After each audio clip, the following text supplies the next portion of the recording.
My name is Syahmie. I'm from KL or Kelantan, both sides.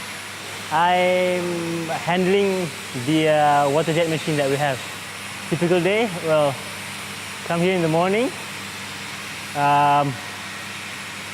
just figure out what if we have anything to cut. Yeah, if we don't, we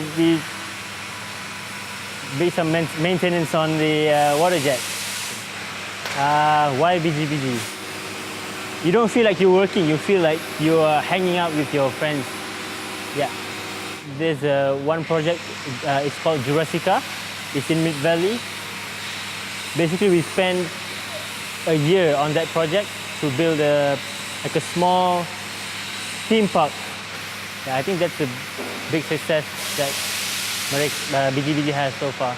Almost everyone was involved in that project. I would like to see more people like aware of the energy that we use daily, like how hard it is to produce it. So hopefully they can save, like, be more conscious, like, be more aware of the damage that we do on the earth.